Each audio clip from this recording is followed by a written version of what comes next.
estado norte-americano do Alasca, vizinho ao Polo Norte. Foi nessa região inóspita que há exatamente um século começou a maior, penosa corrida do ouro de que se tem notícia. Hermano Henning esteve lá durante 10 dias. Ele percorreu remando num pequeno caiaque mais de 100 quilômetros parciais do Parque Nacional da Baía das Geleiras. Estamos em pleno Alasca, território americano mais próximo ao Polo Norte. A temperatura é agradável porque é verão. Nessa época, o termômetro fica sempre acima de zero, embora não muito. Estamos deixando Juneau, a capital do estado, a bordo de um ferryboat. O destino é Gustavus, a base da nossa expedição a um dos pedaços mais gelados da América. Para chegar até esse ponto do Pacífico foram 20 horas dentro de um jato. E agora, mais 5 dentro desse barco. Vamos nos juntar a um grupo que está percorrendo a Baía das Geleiras, fronteira entre os Estados Unidos e o Canadá. Nossa aventura aqui começou a ser planejada em São Paulo. Objetivo: navegar pelo Parque Nacional da Baía das Geleiras em caiaques. Isso mesmo, em pequenas canoas com remo duplo. Uma invenção dos esquimós, primeiros habitantes dessas terras distantes e geladas. Os esquimós faziam caiaque com pele de alce e ossos de baleia. Cláudio Zygmunt, professor de canoagem, é o especialista da expedição em remo. Ele trabalha na Raia Olímpica da Universidade de São Paulo. Idade, 28 anos. Aqui a gente tem o privilégio de entrar no domínio do urso, na casa dos ursos. A ideia dessa expedição foi desse rapaz, Inácio Arovitch, 28 anos, fotógrafo profissional, um amante da aventura.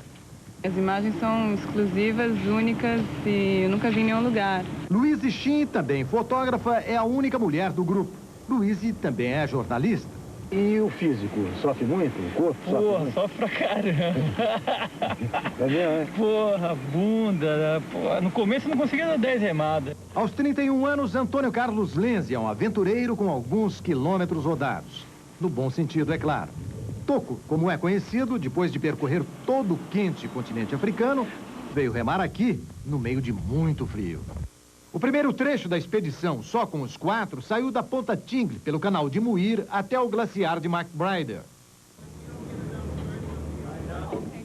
Em Gustavus, os caiaques estavam à nossa espera na sede do Parque Nacional das Geleiras. Alugamos dessa moça aqui. Junto com os caiaques veio a roupa impermeável para proteger do frio e da água gelada.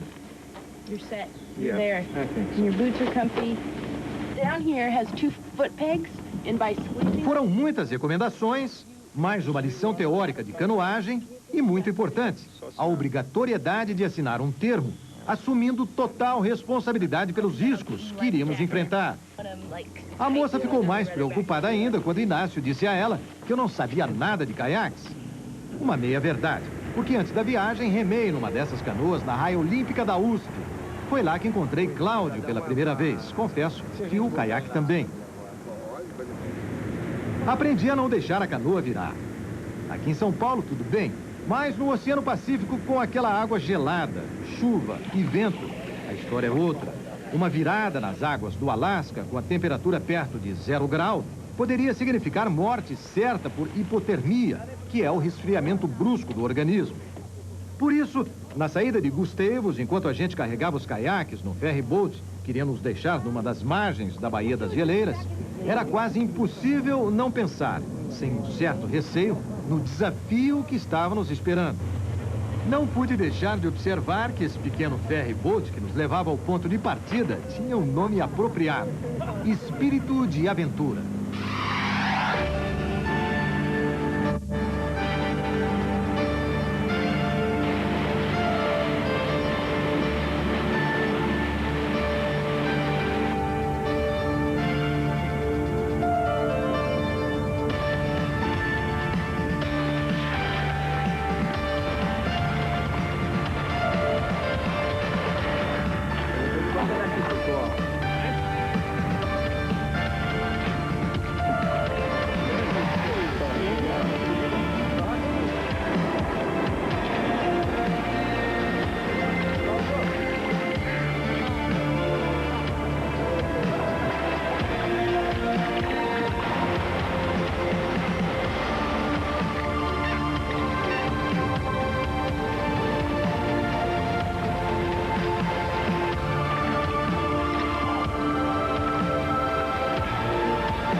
A ideia de traçar uma rota pela Baía das Geleiras, no Alasca, cortando de caiaque, um dos maiores santuários ecológicos do mundo, finalmente saía do papel.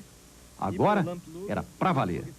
São 12 horas da manhã do dia 12 de junho, quinta-feira. Nossa expedição de caiaque começa aqui. O objetivo, navegar com eles para acharmos um lugar para fazermos, então, o nosso primeiro acampamento.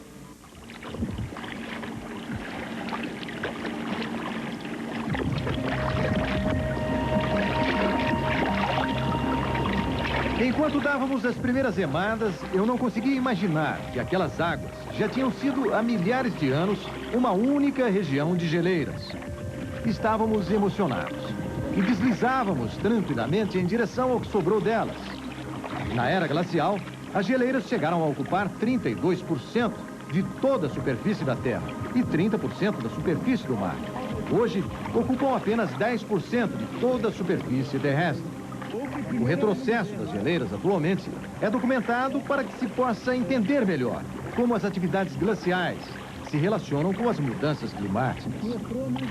Nessa nossa primeira investida nas águas muito tranquilas da Baía das Geleiras, veio a confirmação de que o Alasca não é apenas um lugar de gelo e esquimós. Essas gaivotas pareciam não se importar muito com a presença de intrusos nesse mundo reservado para elas.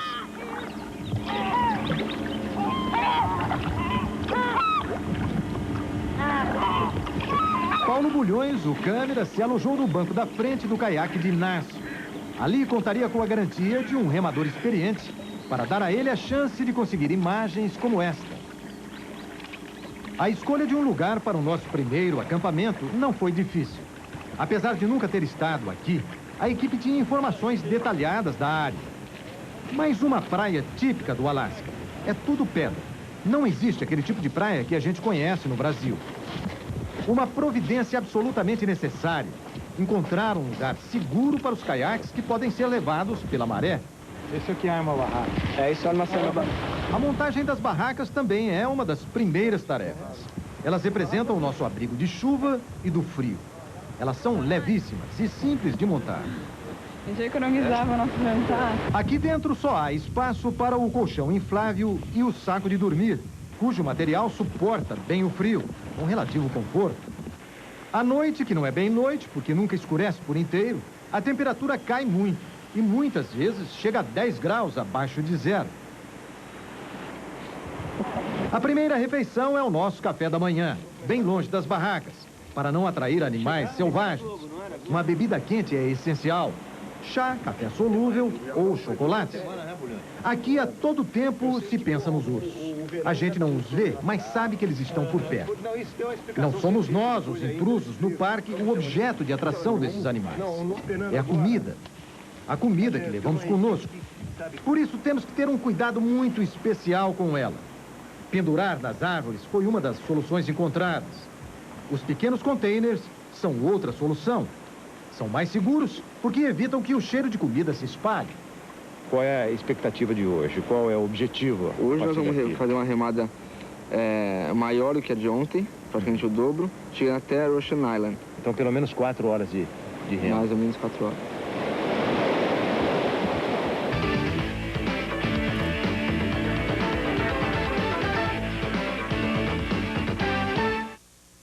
Reserva Ecológica, Patrimônio da Humanidade e Monumento Nacional Norte-Americano desde 1925.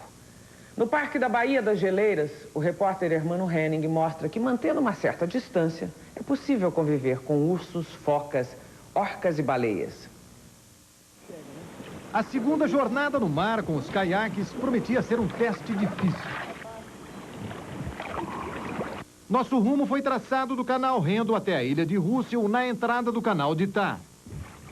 Teríamos que remar pelo menos 5 horas para chegar ao próximo ponto de acampamento. Muita chuva, pouca visibilidade e frio. Sabia que 5 horas dentro do caiaque, com os movimentos do corpo, principalmente das pernas, extremamente limitados, iriam exigir muito de uma pessoa fisicamente não preparada para esse tipo de exercício. Mas o que encontramos pela frente compensou.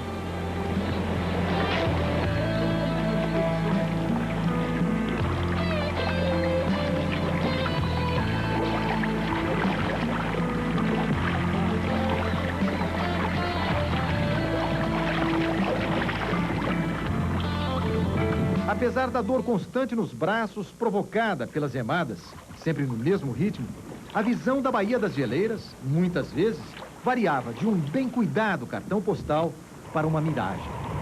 A princípio, pensamos até que se tratava de rochas. Chegando mais perto é que a gente constatou que eram patos selvagens, milhares de patos. Com tudo isso acontecendo à nossa volta, o esforço físico, o desconforto e o traseiro desacostumado começa também a doer, até que não incomodam muito. De repente alguém avisa, uma baleia. Primeiro, o esguicho de água. Depois, um imenso animal saindo do fundo do mar. Quem já viu um espetáculo desses assim na sua frente, não esquece mais. Algumas vezes até mais de uma, como as orcas que andam em bando. Eu só espero que nenhuma delas esteja aqui embaixo do caiaque, pronto para vir à tona, já pensou? Às vezes, para tirar um pouco a sensação de solidão, aparece um pequeno avião no céu. Os aviões e os barcos são os únicos meios de transporte no Alasca. Aqui, no maior estado americano, mais de 2 vezes o tamanho do Texas, não há estradas. O Alasca foi descoberto por russos no começo do século XVIII. Por isso, ele era parte da Rússia até 1867, quando foi comprado pelo governo dos Estados Unidos. Os russos acharam um ótimo negócio, a oferta de $7.2 mil. Só que 30 anos depois de fazerem o negócio, um garimpeiro da Califórnia descobriu ouro no Alasca, George Washington Carmack. A notícia se espalhou por todos os Estados Unidos. Levas e levas de aventureiros em busca de fortuna saíram em barcos de Seattle, deixando seus empregos e famílias para trás. Só havia um jeito de chegar às minas de ouro: a pé, vencendo o gelo e as montanhas. A corrida do ouro do Alasca completa agora 100 anos. Para nós, mais um final de dia. Mais um porto seguro. Ficamos mais uma noite aqui. A operação de desembarque se repete. Já são 9 horas da noite e continua claro. É hora de pensar na primeira refeição quente do dia. Bom, até o fósforo é especial. Chama-se fósforo tempestade, vejam só, Bota água e acende outra vez, olha lá. Ele não apaga nunca. É o fósforo para ser usado durante tempestade, não é? O jantar também tem que ser bem longe do lugar de dormir. Não se pode facilitar em nenhum momento. A gente está comendo longe da barraca, na direção que o vento vai levar os odores da comida para longe do acampamento. E hoje a gente tem lasanha com zucchini, lasanha e... Pasta primavera. É o nosso cardápio hoje. Comida desidratada, só colocar um pouquinho de água. Faz a comida na própria Esperar alguns embalagem. minutos. Faz aí. Ela já vem... E ela já cresce. vem praticamente pronta. Hoje temos pipoca de sobremesa. Isso agrada principalmente o câmera Paulo Bulhões, que não se adaptou com a comida desidratada. O problema é que a pipoca espalha um cheiro forte pela área. Chamariz para os ursos. Beleza, olha aí, ó. Na manhã seguinte, vamos à procura d'água. Vamos sair da Ilha Russell, subindo o canal Tar até o glaciar Marguerite. Não há condições de transportar água para beber e cozinhar dentro dos caiaques. Por isso, os riachos formados pela neve que derrete em cima das montanhas são a principal fonte de água potável. Só que a água tem que ser filtrada. Qualquer bicho, mesmo o urso, se ele urinou na água, ou se tem um alce, qualquer coisa, você pode pegar um parasita que causa um desconforto intestinal muito grande. Vai ficar uns 3, 4 dias com diarreia, que não é uma coisa legal quando você está sentado no caiaque, né? Os ursos deixaram marcas pertinho do acampamento. Quando voltamos aos caiaques, veio a comprovação. Um deles ainda estava por aqui. Essas imagens mostram o dia a dia desses animais. Aqui na região há 2 tipos de urso, o negro e o marrom. O negro é mais tímido. Embora curioso, como todos os ursos, ele evita se aproximar de estranhos. O urso marrom é bem mais agressivo. É maior que o negro. Quase todos os acidentes com exploradores aqui no Parque Nacional da Baía das Geleiras são com os ursos marrons.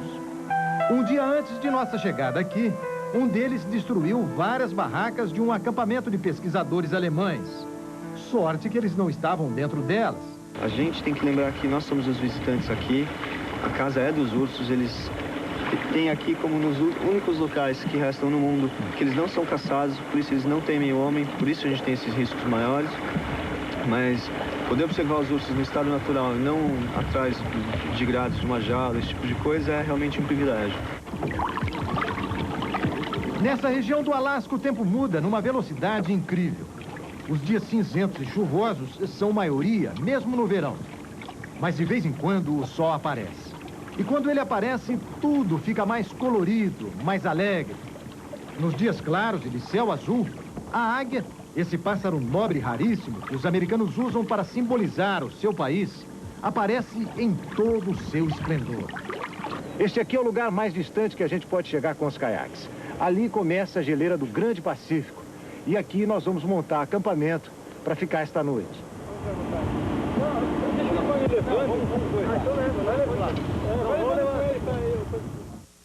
Depois do intervalo, os indescritíveis glaciares do Alasca. Uma região linda e assustadora. E veja também... Algumas dessas geleiras têm milhares de anos. A idade do gelo aparece na cor.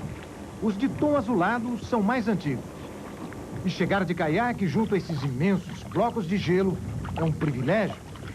Eles parecem viver. As geleiras produzem sons incríveis. Esta aqui é uma das grandes geleiras do Alasca. Aqui bem perto, o barulho que o gelo faz é impressionante. Uma das regras básicas de segurança recomenda que não se aproxime muito. Não só porque o gelo pode cair em cima de você, mas quando as placas de gelo caem, formam imensas ondas que podem virar o barco. A água do mar vai consumindo o gelo por baixo. E de vez em quando, os blocos de gelo despencam lá de cima. Este é o momento mais atraente. E fazer um flagrante do gelo despencando não é fácil. O cinegrafista precisa ficar muito atento para pegar lances como estes das geleiras do Alasca.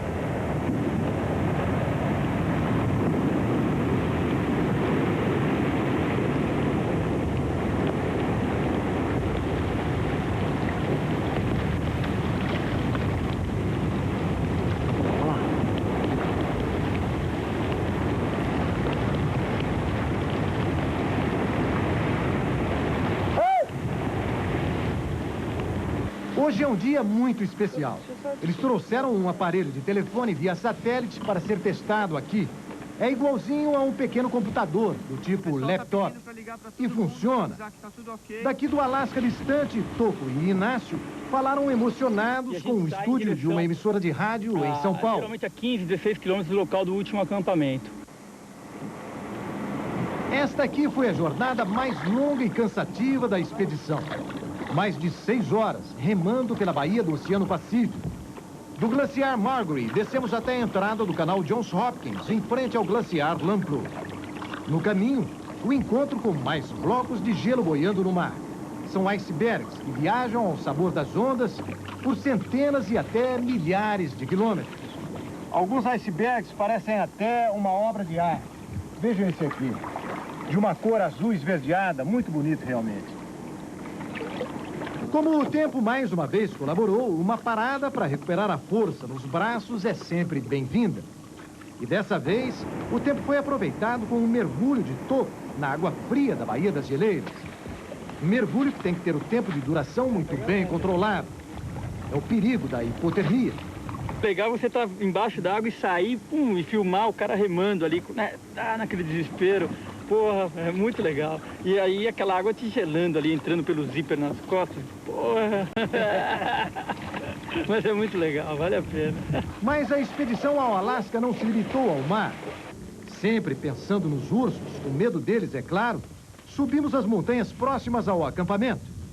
Ao lado, a imensa muralha de gelo, o glaciar Lamplugh. Daqui de cima, a paisagem é de encantamento. Principalmente para os olhos não acostumados com essa realidade de gelo e neve. Parece imagem de cinema. Embaixo, ao nível do mar, mais uma surpresa. Mosquitos. Quem diria? Eles existem aos milhares, principalmente agora no começo do verão. E como se as muriçocas no Brasil, eles são ferozes. São bravos. Eu acho que eles passam o inverno também hibernando junto com os ursos, e o tempo que eles têm para comer a gente aqui são 3 meses e eles estão detonando. Ficam. Picou tudo já aqui. Não picaram na cabeça, agora a mão, no braço já picou tudo. Mas é legal para desmistificar um pouco o Alasca, porque a gente só pensa em Alasca como gelo, né?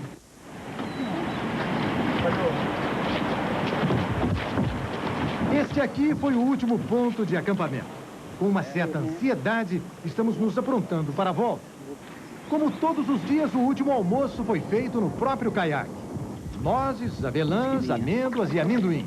Algumas vezes, chocolate e barras energéticas. E muita água. Mas hoje é especial. Esta é a última refeição de campanha. Hoje é quinta-feira, 9 de junho. São 6 horas e 45 minutos. O tempo amanheceu assim. Esta é a nossa última etapa. Este é o nosso último trecho de caiaque. Nós vamos até um ponto localizado a 8 quilômetros daqui para sermos recolhidos por um barco que vai nos levar até Gustavus.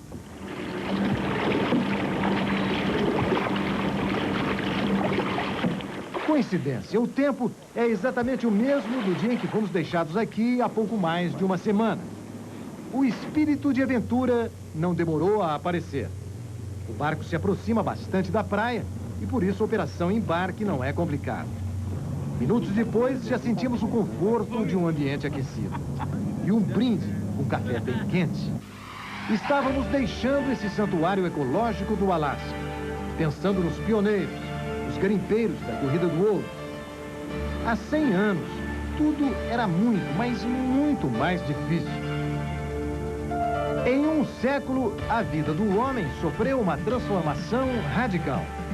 O Alasca mudou muito pouco. E o Parque Nacional da Baía das Geleiras mudou menos ainda. Ainda bem.